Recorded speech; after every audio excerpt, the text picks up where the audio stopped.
Afinal, o valor do frete compõe ou não a base de cálculo do IPI? Eu sou o professor Felipe Rocha e nesse vídeo eu vou te mostrar a forma correta de calcular o IPI. A legislação do IPI prevê expressamente, como vocês enxergam na tela agora, que a base de cálculo compõe o valor do frete, do seguro e do desconto. Isso é o que prevê o artigo 190 do Decreto 7.212, que é o regulamento do IPI, o conhecido RIP. Aqui ele traz a previsão de que a base de cálculo do IPI é o valor da operação, no caso de saída de produto promovida por estabelecimento industrial ou equiparado industrial. E este valor da operação ele é composto também, segundo o regulamento do IPI, pelo valor de frete e outras despesas cobradas do adquirente, como o caso do seguro, e não deve ser deduzido da base de cálculo o valor correspondente a desconto, ainda que incondicional, como prevê o parágrafo 3º. Pois bem, isso é o que está no regulamento do IPI. Mas nós sabemos que essa legislação ela está defasada, isso por conta de decisão do STF e posterior, inclusive, suspensão do dispositivo legal por resolução do Senado Federal. E isso se dá em dois tópicos. Um em relação ao parágrafo 3º, que diz respeito à não possibilidade de exclusão do desconto da base de cálculo do IPI, e o outro que é em relação ao parágrafo 1º, que diz respeito ao frete e ao seguro. O ponto em questão é que primeiro foi decidido pelo STF o assunto desconto, para depois ser debatido o assunto frete e seguro. Porém, ambos fazem parte da mesma alteração legal que foi promovida lá em 1989. Então, o que causa confusão é que o STF decidiu em momentos diferentes sobre esse assunto, mas a decisão é a mesma. A alteração realizada na época foi uma alteração considerada inconstitucional. Então, vamos analisar aqui o que o STF decidiu inicialmente, Nós temos o tema 84, que foi a decisão do STF com repercussão geral, dizendo que a exclusão do valor dos descontos incondicionais à base de cálculo do IPI tem sim que ocorrer. A decisão, resumindo aqui o que diz a ementa, é que a alteração promovida lá na época, em 1989, pela Lei 7.798, em seu artigo 15 especificamente falando, esta alteração foi considerada inconstitucional. Como a alteração foi considerada inconstitucional, o que ela propôs não entrou em vigor, não pode produzir efeitos. E esse mesmo artigo 15, se nós olharmos ele lá dentro do texto da Lei 7.798, o mesmo artigo 15, ele tanto trouxe a previsão do desconto, não podem ser deduzidos do valor da operação os descontos, como ele também trouxe a previsão de que o valor da operação compõe a base de cálculo, o valor do frete e demais despesas cobradas do adquirente, como o caso do seguro. Então vejam, é o mesmo dispositivo legal. E quando o STF decidiu que era inconstitucional, ele decidiu que era inconstitucional a alteração ser promovida por meio de uma lei ordinária. Esta Lei 7.798 de 89, ela é uma lei ordinária. E ela está promovendo a alteração na base de cálculo de um imposto. Segundo a previsão da Constituição Federal, que é de 88, só lei complementar pode alterar base de cálculo de imposto. Reserva-se a lei complementar disciplinar base de cálculo do IPI. Então, por isso que o STF considerou inconstitucional essa alteração.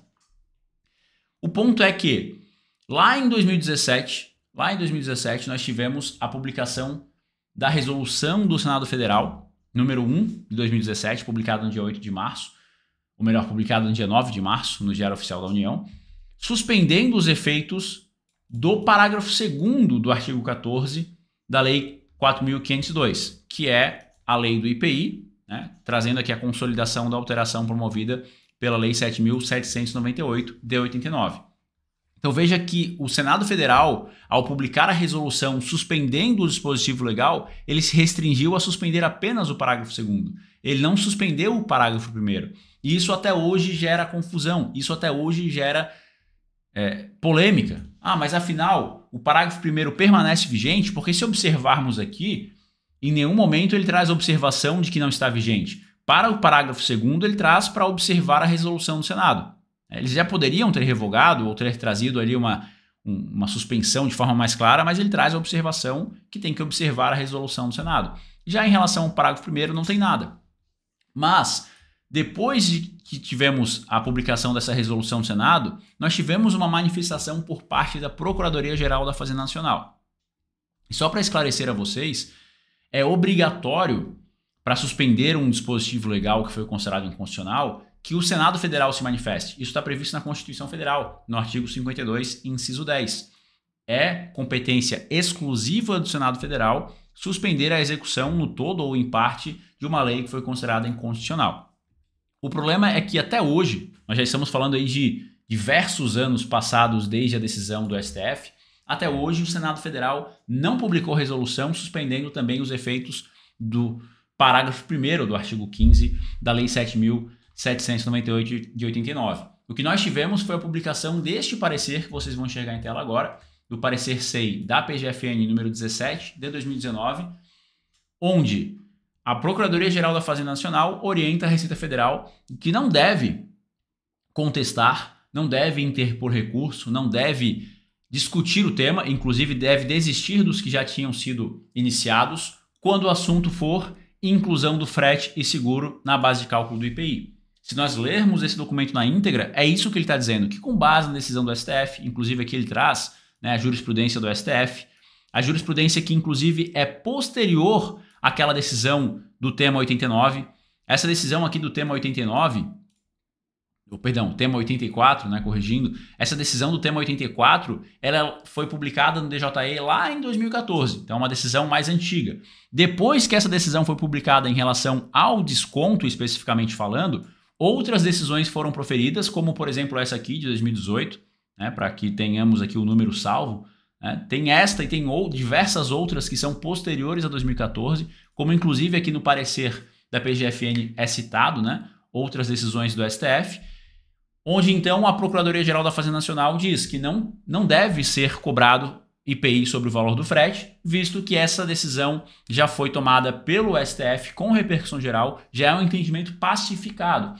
O único ponto que ficou faltando, e eu particularmente acredito que isso não vai acontecer, foi a suspensão dos efeitos do dispositivo legal através de uma publicação de uma resolução do Senado Federal.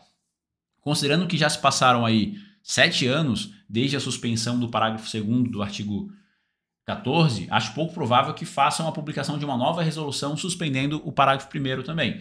Mas o fato é que nós temos a decisão já pacificada, consolidada por parte do STF. E nós já temos, querendo ou não, um aceite da derrota por parte da Receita Federal.